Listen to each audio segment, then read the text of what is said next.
My name is Chris Velardi. I'm the Director of Digital Engagement and Communications in the Office of Alumni Engagement at Syracuse University. I'm also a 1995 Syracuse grad, a graduate of the Newhouse School of Public Communications. And we are really glad you're with us for this certain to be insightful, interesting conversation and discussion about entrepreneurship.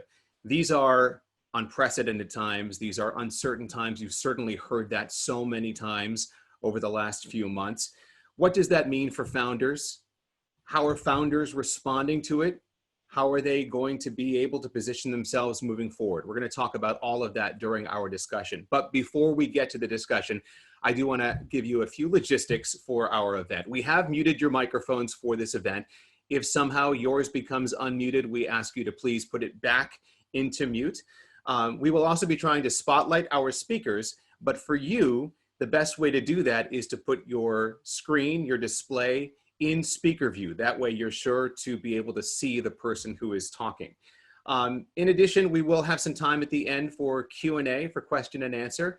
If you have a question you would like to submit, you can put it in the chat. The chat function is open, and we will try to get to as many questions as we can at the end of our discussion. So right now, it's our pleasure to start this program. It is our pleasure to, that's what we're asking, that your microphones please be muted so that we don't have too much discussion in the background here. It is our pleasure to start this program, though, with an update from campus. And obviously, things on campus have been very different over the last few months. And we're getting that update today from the Dean of the Martin J. Whitman School of Management, Dean Eugene Gene Anderson. He joined Syracuse University in 2017 as Dean at the Whitman School.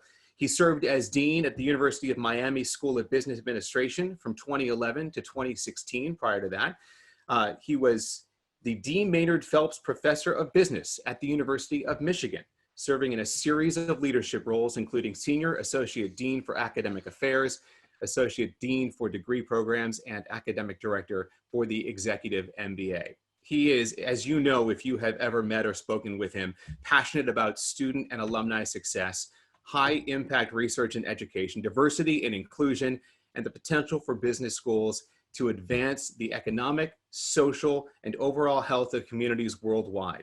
In his administrative roles, he has collaborated with faculty and staff to launch more than 20 new degree programs. And this is important. A majority of those are interdisciplinary or online hybrid programs, revised existing programs to be more global, experimental and relevant, and significantly enhanced enrollments, diversity, placement, research, support, fundraising, revenue, and rankings.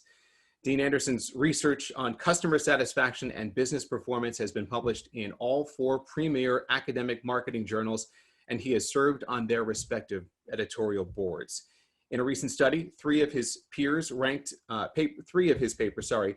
among the top 50 most impactful articles on research and practice. 1 is the 2nd most cited article in marketing science. Overall, his work has received more than 4,000 SSCI citations and 30,000 Google Scholar citations. He earned a doctorate from the University of Chicago and master's and bachelor's degrees from the University of Illinois at Urbana-Champaign. Dean Anderson, thank you for being with us today. Great. Well, thank you so much for the kind introduction, Chris. And thanks so much to all of the alumni who are in attendance out there. We're very grateful for you taking time to connect with us and with everyone else here this evening or this morning, depending on where you are. And also, of course, for all the ways in which you support and represent Syracuse University. As Chris alluded to earlier, it has been a very interesting time on campus. Although most of us haven't been on campus, back in March, we all had to be nimble and agile and adapt very quickly, and come up with some very creative solutions so that we could educate our students virtually, and provide all the support that they need, all the advising support and career services support and everything else that goes along with it. And of course, those efforts are ongoing as we look forward to fall. So I guess we've all had to learn a lot more about being entrepreneurial and being innovative in the last few months. And that all kind of fits with what it's kind of ironic that all kind of fits with what we're trying to prepare students to do at Whitman and at SU. At Whitman, we like to say that we're preparing students for tomorrow's economy, for this ever-changing world that they have to graduate into, where all business is digital and global, where disruption can come from anywhere, and the ability to lead innovation is at a premium, no matter what industry you're in or where you are in the world. And so the pandemic has certainly made that need more vivid, and hopefully for our students, they have had to be more nimble, adaptive, and creative to finish out the semester in ways that none of them and none of us could have predicted when the academic year began last August. They've had to be entrepreneurial. We've all had to be more entrepreneurial.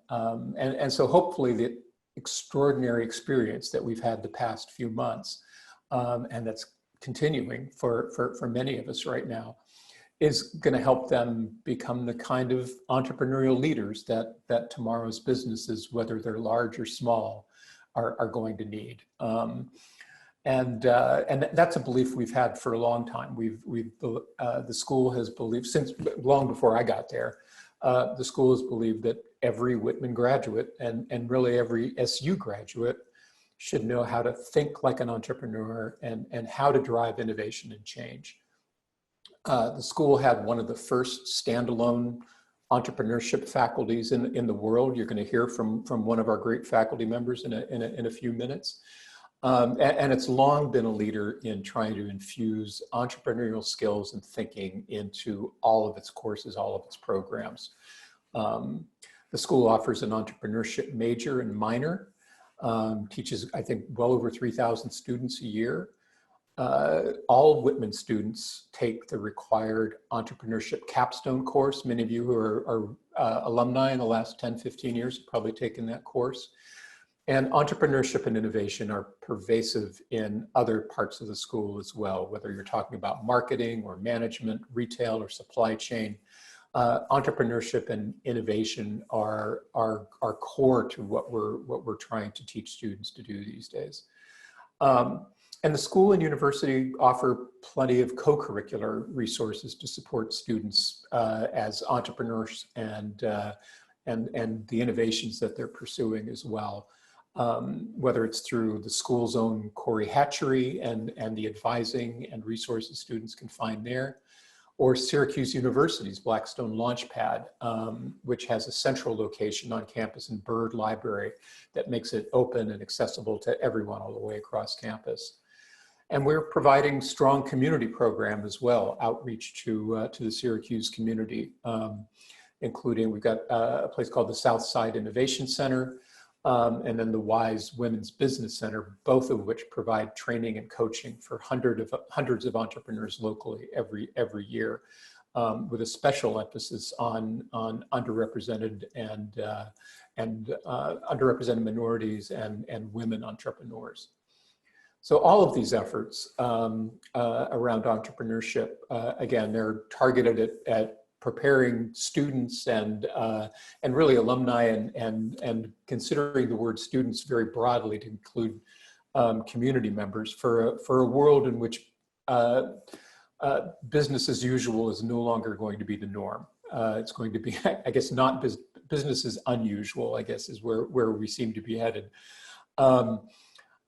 So of course, we can't do everything that we need to or want to for our students to teach them about entrepreneurship and innovation on our own.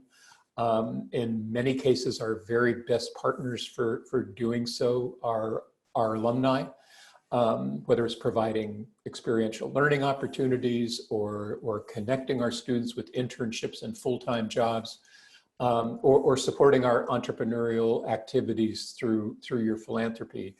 All of those things really help us to provide the students with what they need to learn.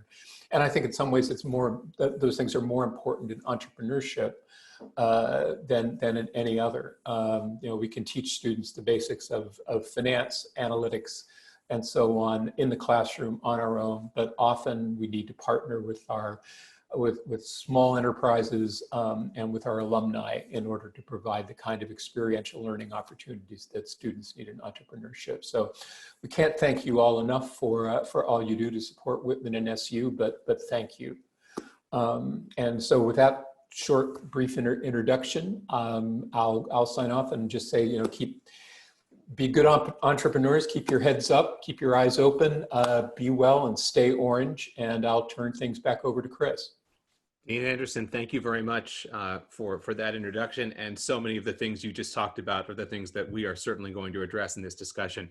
So let's talk about the people who we're going to have this discussion with. I want to introduce Xing Liu, who's a partner of Sequoia Capital China. He has an MBA from the Whitman School of the University of Pennsylvania. He earned master's degrees in computer engineering, telecommunication, and network management from Syracuse University, and a degree in management information systems from Fudan University.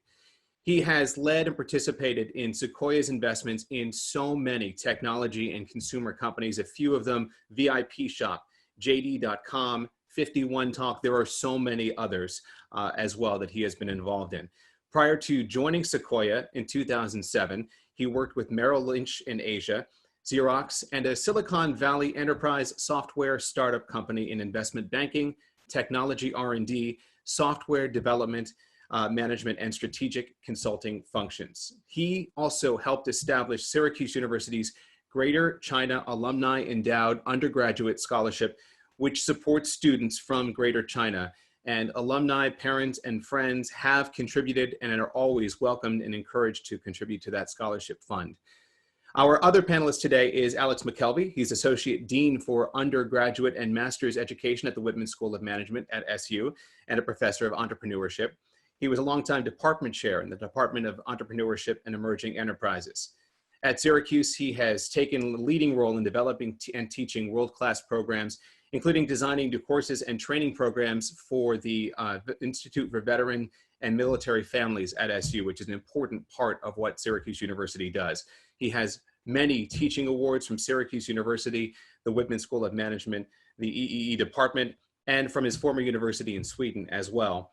In 2020, he was named a Justin Longnecker Fellow from the United States Association for Small Business and Entrepreneurship, and that's the highest honor that it provides for contributions to support small and medium-sized enterprises.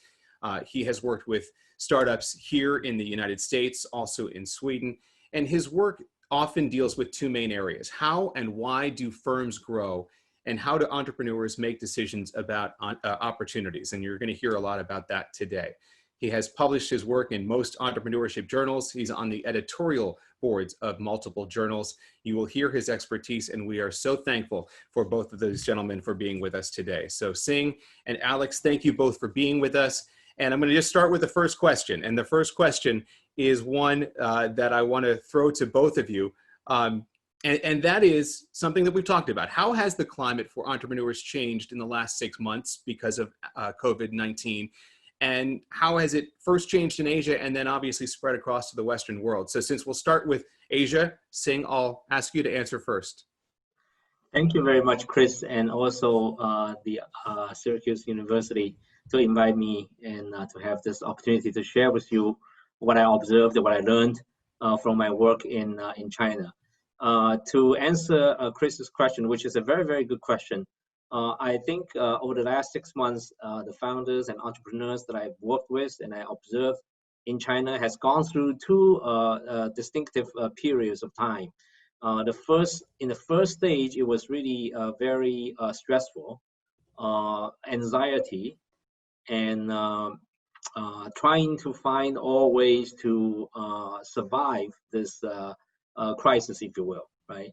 And during that period of time, I think the founders and entrepreneurs are spending a lot of time thinking about how they can manage their cash flows more tightly, how they can generate more revenue when there is no foot traffic at all, when the business are seemingly gone, how to utilize e-commerce, online channels more effectively, or maybe they have never done it before and they had to learn how to do it in in a matter of days or a week. So it's about survival, about managing cash flow and cost cutting, etc. And then I think visibly, I would say starting from April, things become to at least in China, the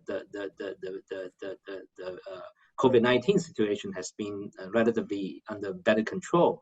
So for those companies who have seems to pass the most dangerous time, the founders then started to think about how to come back to the developing the business, how to grow the business, and at the same time how to enhance their own capabilities to cope with a potential second wave if it ever happened. So the more on the growth side, more on the offensive side. That's the mentality, and so during this period, I think the founders, many of them have demonstrated what I say the good underlying spirits of entrepreneurship, which is finding solutions to problems. Right? Certainly you're facing a lot of problems. How do you find solutions? And you need to be creative. You need to have curiosity about new things that you probably had not wanted to touch on for the first time you heard about.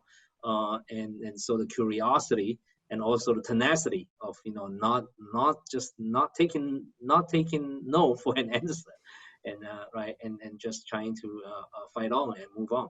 So I would say that's what I observed in the last 6 months, the changes in the mood and actions they've taken and the thoughts behind these founders that I work with. And Alex, in terms of what you've seen in the more of the Western world, how has it kind of maybe been a little bit behind the pace of what Xing has seen in Asia? Well, I think, certainly we're behind the pace, but what we're seeing is this tremendous shift from prosperity to survival. That's where we're going from a lot of entrepreneurial ventures having plentiful workers to suddenly having to lay off or furlough people. Where, overnight in many cases, a large number of customers simply dry up as consumer demand is decreased. And as well as, having to readjust expectations for the future and the promise of starting a new business. So what we've seen now is some of the businesses start to slow down, but we're going to still see a lot more that start to close in the near future as people look to other options. Now, as we've gone from this shift, that a lot of it's this mental shift from prosperity to survival. The companies have had to change their mindsets and think critically about their future, and that's put a lot of pressure on them. And then we've had the second wave of the economic shocks, just kind of adding on to that. That's created a lot of mental and physical health issues for entrepreneurs, their employees, their families. So it's really been a few ways of challenges for entrepreneurs. But as Xing noticed, we start to see some of these signs of hope for the future. And one of the things that surprised me, or was perhaps different or unexpected, was that we've also seen some positives come out of this. So some positive gleams of hope. So for example, the seeming increase of entrepreneurial ventures to redirect their focus on local and community issues. And by that, I'm thinking about the initiatives that really help support other similar firms, whether it's buying gift cards, whether it's promoting each other's businesses, or in some cases, actually starting to partner with former competitors. We've also seen an increase in social entrepreneurship with businesses and initiatives developing the focus on addressing community and social issues, which tend to be hyper-local, as opposed to necessarily, global scale or national scale. And companies are starting to adjust, whether it's allowing for paid sick leaves for companies, creating relief funds for employees and their families who are facing economic hardships. And so some companies have even started to offer their products for free just to help make adjustments. So my takeaway is, even though we've seen a lot of the downside, the economic impact, the hurt that families and companies are feeling, we're still seeing a lot of kindness among entrepreneurs in this time of crisis. Now, I think what I'd like to hear a little bit more about from Xing is also how's that impacted investing in liquidity events that venture capitalists are really into. We know that's an important part of entrepreneurship, and I think that would be one that we could really kind of dig into when talking in a COVID world. I think that's extremely important, and that's exactly where we're going to go next. Is, we're talking about how it's changed for founders, but how has it changed for investors? How is the venture capital world changing? So, Xing, if you can address that, how has deal flow been adjusted? How are companies that are being forced to pivot affecting the investors? And what would be your advice for an entrepreneur who is looking for funding at a time like this? Yeah, that's also a very, very good question that I've often asked by startup company founders here in China and Asia as well. So for our industry, believe it or not, actually, we found that the online way of communication and dialogues and interactions with entrepreneurs are I would say more effective than we had thought. I mean, the venture business is a very high touch, right? People business, actually. You always wanted to, meet the founder, have a cup of coffee, sit down and talk, more intimately about their vision, about even sometimes, assessing their strengths and weaknesses, just in a face-to-face fashion. And so initially we had thought, Jesus, now we cannot travel. We are all, working from home. I mean, it's okay to work with existing founders who we already knew, and talking about company updates. But if you are talking about meeting new companies, talking to a new founder, we actually had thought that it would be much more difficult. But to our surprise, I guess people just get adapted and get used to this. So in the last few months, we actually had offered quite a few term sheets to companies who we had not meet in person at all. All the work, the first time meeting, the subsequent due diligence, the product demos, and the management interviews, all conducted online. We're still in business, and we found that actually because our work is mostly talking to people, doing data analysis, and a lot of these can be migrated to the online more easily than some other professions. But having said that, still, I think if you look at the deal flow perspective, it is a decrease from a year ago. I mean, same period, right? For the same period, I think for one, the online way of work, it's more effective than we thought, but it's still people are still learning, right? It's still not as good as the face-to-face sit-down conversations. For two, I think a lot of the founders during this period I would say there are two categories. One category is that the business was kind of healthy pre-COVID, and if there was no COVID, they were thinking about doing a fundraising during this period, say the first half of 2020. And now suddenly with this COVID, almost all the companies are negatively affected by this pandemic. So if they were having some healthy business and then they have sufficient cash, they try very hard to give themselves a longer runway so they can postpone the fundraising timing towards the second half, so that when business come back to a little bit more normal stage, it's better, it's easier, and also easier to meet investors. So you have a natural loss of this category of the companies, right? Who are now doing fundraising later. And then there's a second category, which is by average selection, that we are not most interested in either, right? Though these are companies who are actually maybe the business had some questionable business model, or the product hasn't been really developed, the product market fit hasn't been proven, and now they're running out of cash, and they needed some money to just to go on. And I think this is the category of the companies that are have no choice but to come out to raise funds during this period, and I would have to say it's very, very challenging for them trying to secure funding. And for these type of companies, the willingness of the investors to spend time over Zoom to listen to the pitch and do the diligence work certainly is not that great. So as a result of the two factors, I think the deal flow is actually reduced from a same period last year. Xing, I want to ask you real quickly, just on that point. You said that we have been able to make a transition to have these kind of meetings over Zoom and other online ways to do this. Is there a trick that you would give to a founder who wants to build those relationships that are much easier to build face-to-face in person with these meetings? Is there something that they can do that can help to foster those relationships that are so important? I do think so. I think, for example, I mean, at least in Asia, people tend to, rely on face-to-face. They always think of face-to-face meeting as the necessary step. And but now the investors in the investor community, the investors are getting more used to the online meetings. I think it's easier to ask for a, half an hour time of a investor, right?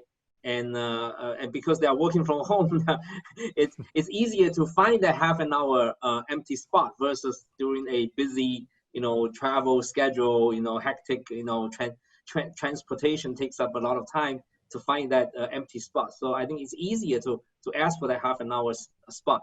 And I think the best way to tell the investor is to say, I can show you my product.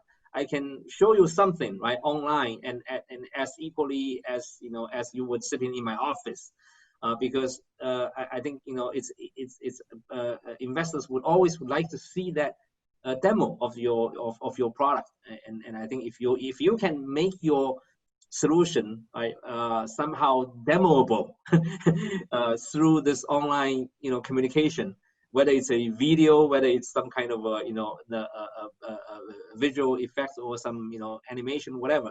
It's think of a way to present your ideas in a more visual fashion. I think that's also very helpful for investors to quickly understand and get it without seeing you face to face and showing me something in front of my face. Bring that entrepreneurial spirit right to the pitch. It makes a lot of sense. Alex, I want to shift now to some of the companies and industries that are struggling. Certainly we think about transportation, we think about hospitality. And you talked about the idea of prosperity kind of giving way to survival mode, but how can companies kind of apply that concept of entrepreneurship to what they're doing?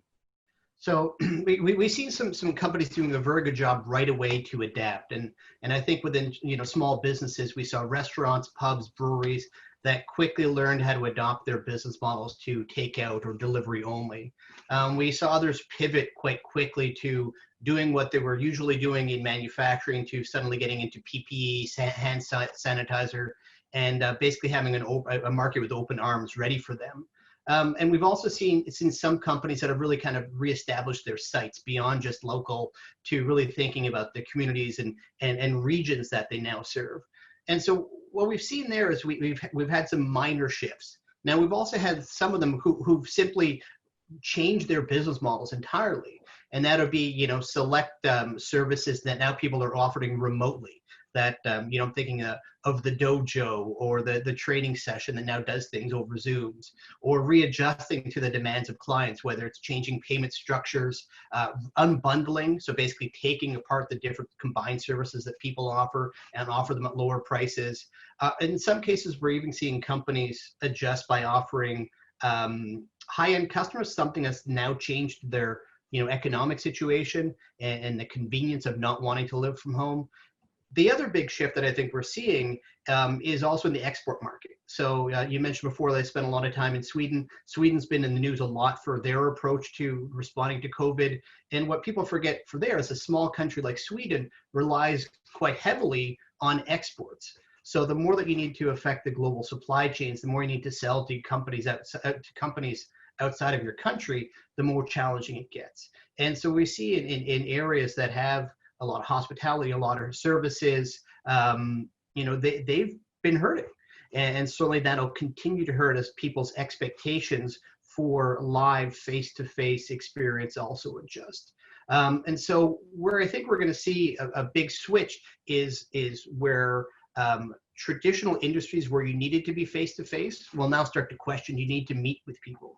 Do you need to have that live human interaction? Are there more efficient ways of making this? And I think Xing touches on that with the VCs, where building that rapport with your potential investees is so important, but finding out new ways to network, to build rapport, to have that experience will be the next wave. And so with that, we're going to see a lot of shifting business models and a lot of new business models that will emerge that take out that human interaction. The other part, and I think this is really important for big companies and small companies, is seeing the changes in how people work and being able to manage and effectively manage people from remote situations. And so if you think about kind of a corporate innovation, a topic such as autonomy, giving people the freedom to design their own hours, get things done at their own pace, we're going to likely see more of that as people are going to be able to work from home, deal with the multiple pressures they're feeling with kids, other responsibilities, health and welfare of their families, as well as getting their work done. So what I think the impact of that is going to be quite easy to build geographically dispersed teams. So you can quickly build a team with people who don't sit in the same office. You're also going to be able to avoid situations where you're going to invest needed capital into real estate or fancy offices, or kind of put people into cubicle farms for work. And then also, be much more effective in your communication. One of the things we're seeing with communication from remote management is this deliberateness. You're not just bumping into someone on the way to the water fountain or onto the bathroom. You kind of need to call them up. You're not getting that day-to-day spontaneity, but really much more planned, deliberate. And I think that'll make things much more efficient. So I think where that leads to is how we work, different ways that we're working, and there's also a lot of unknowns. So I don't think we have an answer yet of what concerts, global travel, conferences, HR recruiting, and real estate will look like in a year from now. Whether some of these assumptions that we're now questioning will have a hugely detrimental effect on them.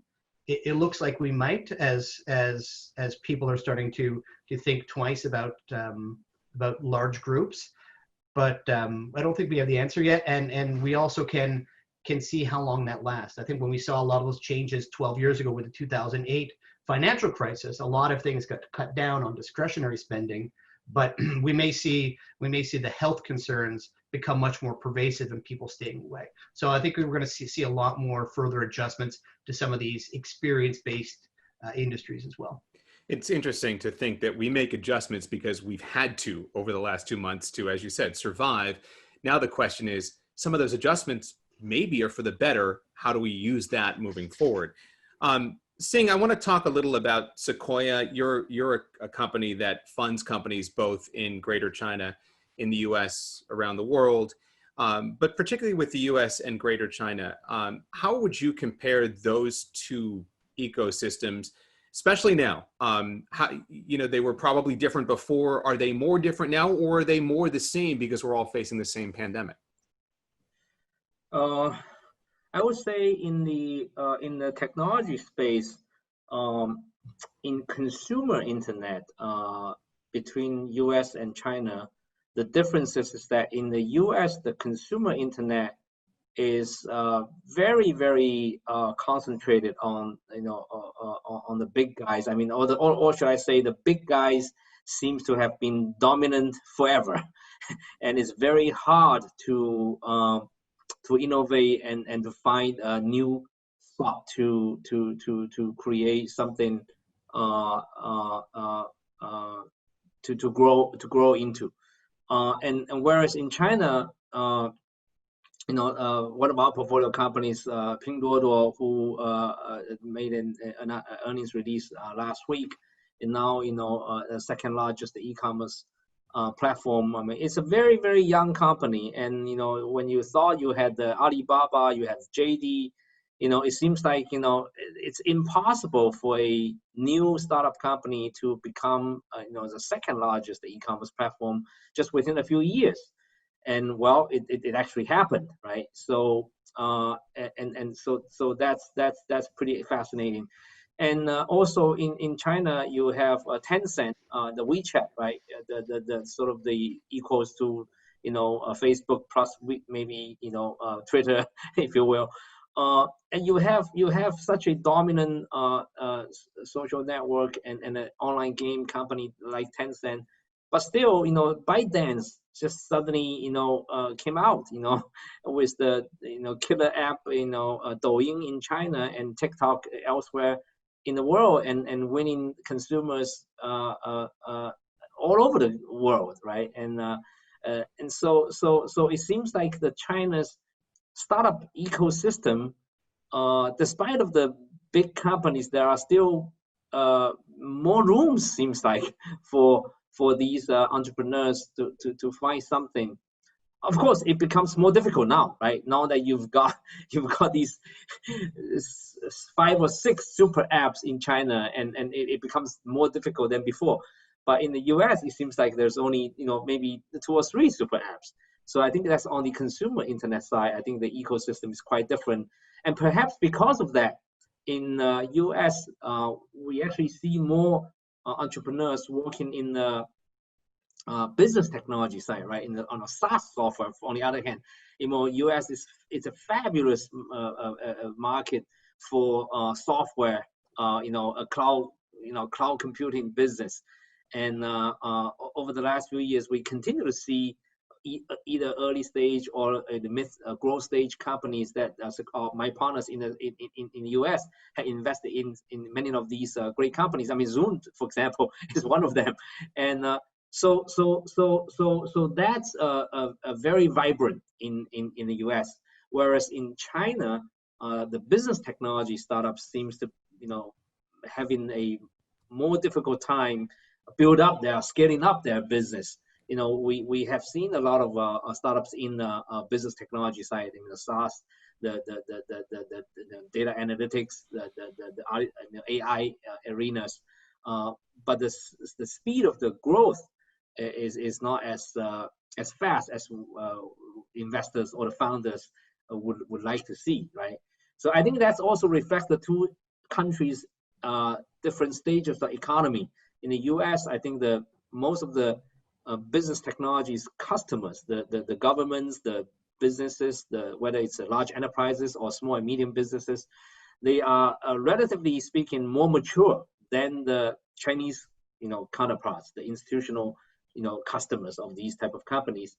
And so it's easier actually in the US to develop paying customers for a piece of software, whereas it's more difficult to acquire a paying customer in China for a piece of software. So I think those are the two visible differences, if I can describe.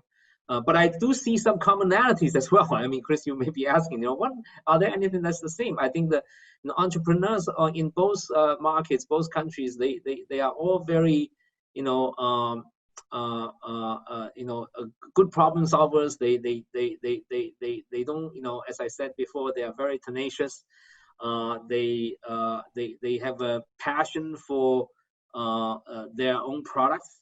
Whether it's a physical product or whether it's a digital product, and identifying their customers' needs, right, and identifying the right problems identifying the right problems is already half of the success, right? So identifying the right problems, and then finding the right resources to help them solve the problem. I think in these aspects, I think it's very much the same across the continents. Perhaps the Chinese founders work a little longer hours, if I may say that. Alex, I want to ask you, hearing that answer from Xing and knowing that you are immersed in the entrepreneurial ecosystem at Syracuse University, which deals with American and international students, how do you take what he just said and apply that to the education that students are receiving at Syracuse? So I think there's a couple things that would really affect curriculum. And the education that we're providing, both in the classroom and also the co-curricular kind of the coaching and mentoring that we do for a lot of our student entrepreneurs. I'd say, one of the first things is is really being able to build your team. And when you're building your team and being able to manage that team, I think a lot of what's going to go on is some coordination across different people, across different geographies, across different levels of pressure. So as other people have multiple responsibilities, and especially for student entrepreneurs, they have classes, they have social lives, they have all these other things going on. Being able to coordinate across them through technology will really be needed for being efficient and effective. And that also comes in with being mentally resilient. So providing training on team building, team management, and mental resiliency will be one of the first things I think we're gonna see more of in our educational program. The second part, I think, is rethinking your adaptability and making sure that students understand that when being able to be resilient and flexible involves not having a lot invested in fixed assets. So not necessarily having things that are really expensive that only you can use in one particular purpose, but rather doing a lot more work using variable costs. So hiring independent contractors, having temporary labor, having products that you can quickly come to market with will be key. And as part of that, I think it'll be a matter of really understanding what are smart bets, how to experiment and get quick feedback from people with these new apps, new products, identifying the risk that you have, designing your supply chain, as well as really dealing with cash flow management, that you can't necessarily invest a lot and be patient, because during that investment time, things will change. So the second thing I'd say is be adaptive in how you build your company. And the third thing really comes down to as Xing said, and that's understanding what problems you're solving. So understanding what your customer needs are and the opportunities that can actually develop these because of the external changes. So, we've seen just over the past couple months, some new business models being tested, and some have been successful and some have failed. We've seen people experiment with new approaches, new marketing techniques, new pricing structure. Some have worked, some haven't. So I think the lesson learned that would impact curriculum is really making sure that students understand what is it they're actually trying to solve, how are you going to solve it, and how can you really do it in an expedited manner to really get at the underlying customer needs. And so with that, I think as you start to build a community, understanding how to build your team, understanding how to build a much more flexible business, and really understanding your customer needs are going to be very key lessons for success in our curriculum and for student entrepreneurs moving forward. In many ways, Alex, you answered what I was going to ask as my closing question, which is advice for young entrepreneurs, and that would be exactly what you want to teach, is what you would ask them, or would tell them or recommend to them. I do want to remind folks that if you do have questions, please enter them in the chat. We will try to get to as many as we can prior to wrapping up here. But Xing, let me ask you that. What would be, kind of wrapping all of this up, what would be your advice to young entrepreneurs, taking into consideration everything that we discussed, the times that we're living in, and certainly the circumstances that are different now than they were 6 months ago? Yeah, I think actually in difficult times like this, one could argue it's also the best time for those who, with courage and vision, to find a good problem to solve, and because problem often arises when things change, right? When the external environment has a lot of changes, then there's got to be something broken, and there's people are facing more problems, and so in a way, it's great for entrepreneurs.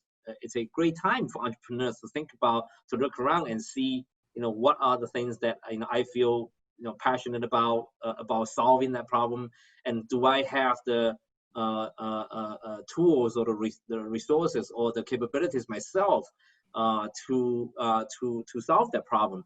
And if you can solve that problem, creating the customer value, whether it's a consumer customer or a business customer, then it gives the company, the startup, a right to the viability, right? It becomes a viable business, and hopefully become a sustainable business.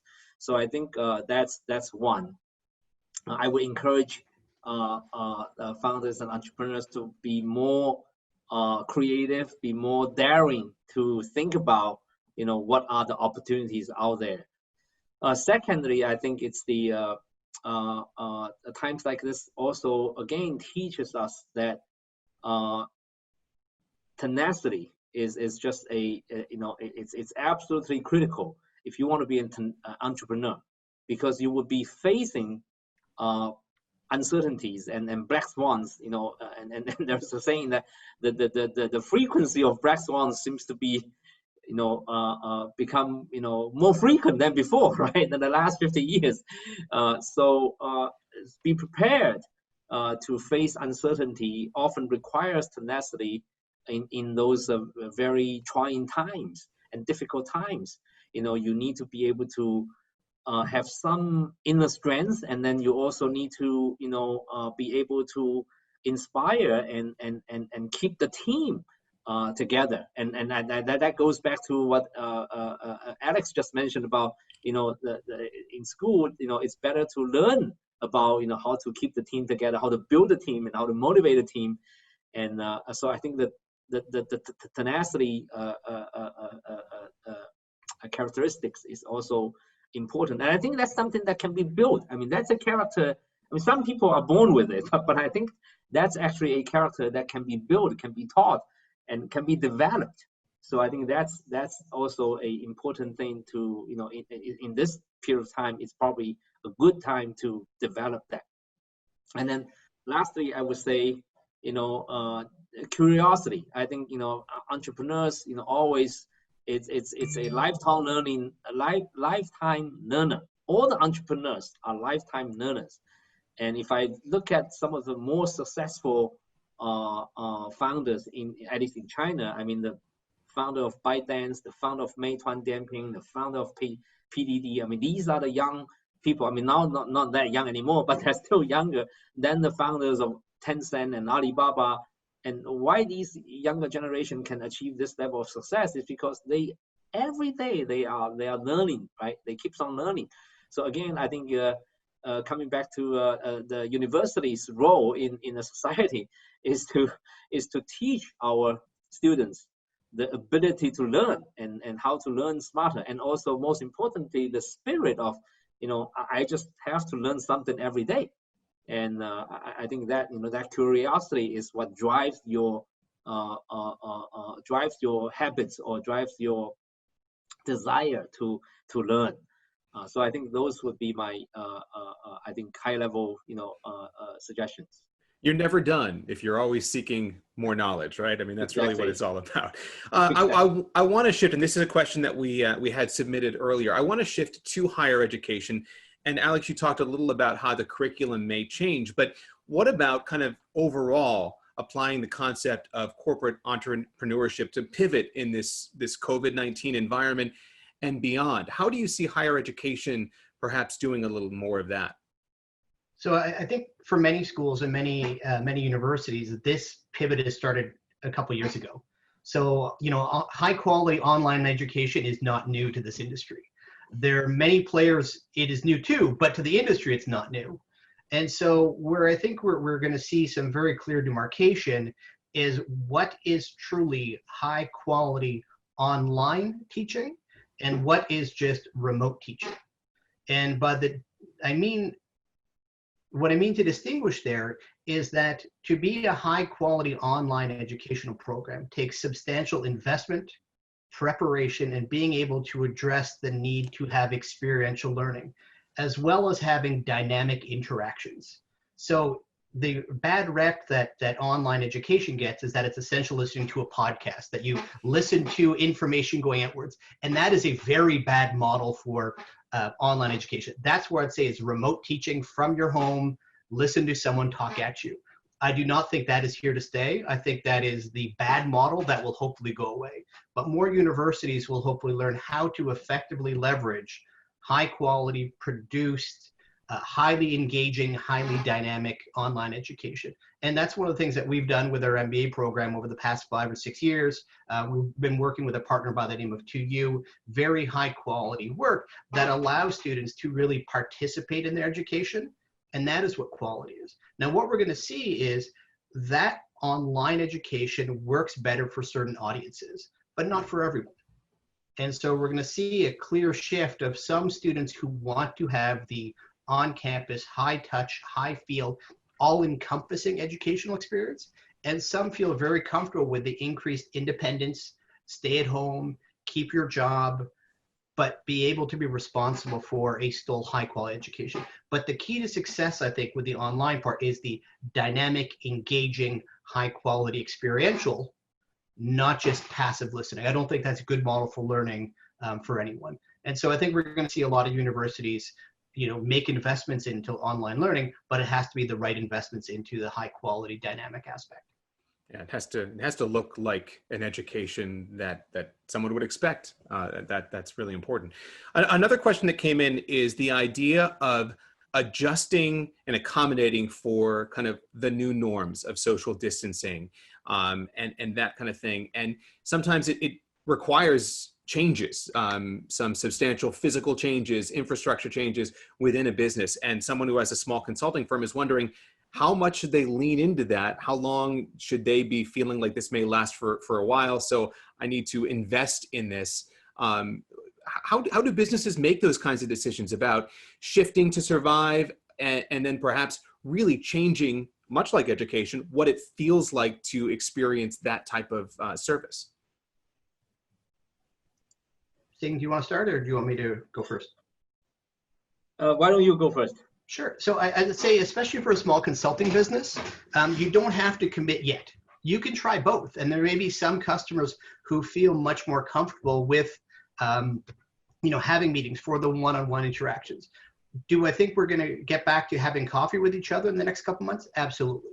So I think those personal interactions will still take place. Where I think the bigger shift is going to be the larger groups. The groups that are above 30, above 50. That's where I think you're going to see a lot of the angst that people have and the care about their own health and the health of others. So if you have your own consulting business, you can provide some digital support, meetings, consultancy, and that can be an efficiency argument that you don't necessarily need to travel across the world to see someone. But you don't need to commit to all, kind of be all in on that yet. You can still understand who your customers are and how they're adjusting, and that might shift over time. I think people are becoming more and more comfortable with the technologies we have in place now for communication. There's going to be new companies that have even better solutions than we currently have. And so, you can keep one foot in both boats for the time being, and then make adjustments based on what you're comfortable with to deliver the kind of service that you're looking for, as well as, more importantly, understanding what your customers are really looking for and what they need. Yeah, I think that's a very, I agree with Alex, what he said. Perhaps there's one thing I could add is that in terms of using, because it's in a consulting business, so in terms of leveraging expertise, perhaps that to me is like organizing your team, and so you could probably gather some find ways to obtain more case studies or best practices that are not in your normal circle in the pre-COVID-19 times. You can go out around the world to get more samples or more expertise, and maybe you can even, I don't say it's crowdsourcing, but you can reach out to people that you may even have not met before and get some advice. It's kind of like in the tech world, it's called open source, right? Open source is a way of developing software, and it has become more and more prevailing in the software development space. And I wonder whether consulting, can also, have some of that attribute in the future, because of this COVID situation, everybody, the knowledge workers are now becoming more open to online collaboration. And I think, consulting, maybe you can tap into somebody's mind or experience, even that is just one piece of your solution, but you can acquire that piece of the solution in your service, providing to, you can integrate that into your service to your local customers. I want to ask you both, and Xing, if you can talk kind of from a business standpoint, and Alex from an education standpoint. One of the things about all of this is it does rely on technology. It relies on resources. It relies on access to those things. And as we talk about diversity, inclusion, and making sure that everyone does have these opportunities, how can we ensure that that happens moving forward when not everyone has access to the same types of things? And Xing, I'll let you start with kind of the business approach to that. And then Alex, I'd love for you to address that from an educational standpoint. I think, you know, in China, what we've been doing as investors is actually spending a lot of time recently bringing to our portfolio companies founders attention of the importance of digital technology and awareness of those technology. Because in China, we invest in actually across a broad range of industries. So there's technology, obviously we do a lot of investments, but there's a lot of non-technology businesses that we invest in consumer business, retail business, you know, pharmaceutical business, right? You know, even manufacturing business. So I think awareness is what, you know, very important. Many CEOs and founders, it probably never occurred to them in the past that there is such technology out there. And secondly, this technology actually can be useful for me. So I think, you know, from a business standpoint, I think it's obvious that I'm also helping my technology companies trying to acquire these customers, right, to market their products. But it's important for the non-technology industries founders and CEOs to change their mindset in thinking about the role of technology in their industry. You know, for example, fashion, right? In the fashion industry, maybe, you know, people think, that's always a creative, right? It's dominant, you know, capability. It's the creative minds. But now maybe, you know, you need to have the technology people inside a fashion company to be able to stay more engaged with the newer generation, younger generation of the consumers. So I think it's that awareness is very, very important. And Alex, in terms of education and offering that robust education that you were just speaking of, how do we ensure that everyone can have access to that? Well, and I think that's going to be the next big challenge, you know, especially as we know that even things that many of us take for granted, like having stable Wi-Fi, is not the reality for many people, and especially in certain urban areas and very rural areas. And so we see that from our students. And so I think as this starts to develop, we're going to learn more about what we don't know. And that will be, how do we build a, you know, appropriate technology infrastructure so that, you know, people can access the internet from wherever they are?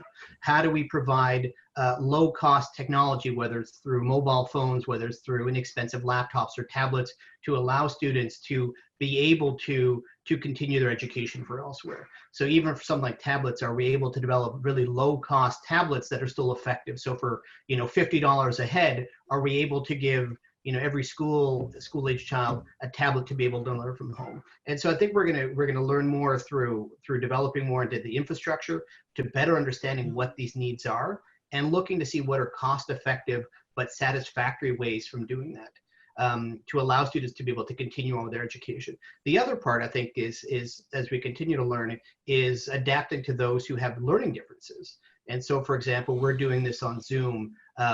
But as we're learning more about this, there are now transcription functions, so that people who are you know, not able to follow along are able to read, or that, you know, we'll be able to use keyboards and emails that will help those with visual impairments. So I think as we're looking to see people's different needs, we'll continue to adjust. And that's actually where entrepreneurs come in, to be able to understand what are these needs, how do we address them. So a lot of this is recent, and we'll continue to learn more to adjust those special needs. But I think that the first part will be the bigger bang for our buck, which is technology infrastructure, making sure people have access to effective technology at an affordable price. Yeah, this idea that, you know, we're always learning, we're always seeking the next answer, the next problem to solve.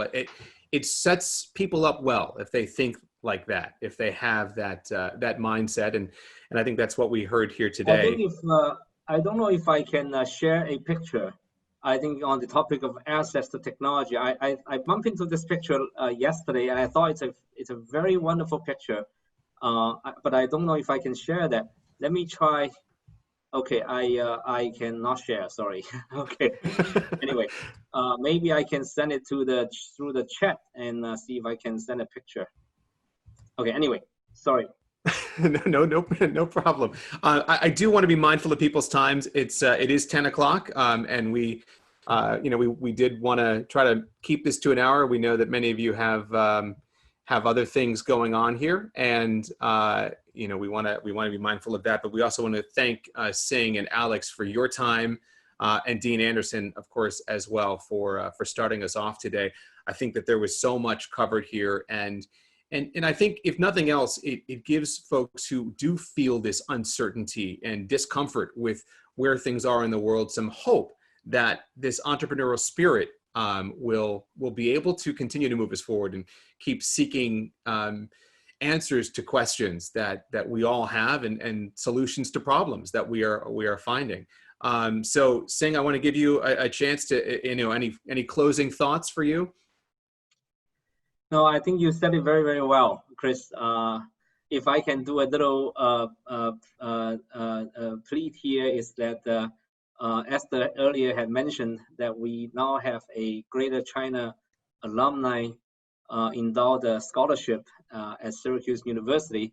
So if we have some Asian alumni on the line, I ask you to take a look at that information, and I think hopefully you can contribute as you wish. Xing, thank you. And I know Esther put in the chat some information as to where you can find that as well. And Alex, final thoughts from you to wrap us up? I'd say in this time of crisis, one of the things that characterizes entrepreneurs is optimism, perseverance. And so brighter days are coming. We are going to get through this slowly but surely. And there's going to be a lot more opportunities for entrepreneurs out there. And those entrepreneurs who are willing to listen, learn, and continue to persevere despite all the setbacks will continue to do well. That's one of the set of keys to success in this world. Alex and Xing, Dean Anderson, and all of you, thank you so much for being with us. This was a great discussion, a great conversation. And we certainly look forward to continued success for everyone involved here, and know that the students who are coming to Syracuse and getting this entrepreneurial education are getting the best and learning and continuing to ask the questions. This has been recorded. If you want to share this with someone, in the chat, I know Esther just put where the recording will be posted when it gets all finalized and wrapped up. But again, we do appreciate you being with us and spending some time with us this morning, this evening, wherever you are around the world. And as always, go Orange. Yes, go Orange. Go Orange.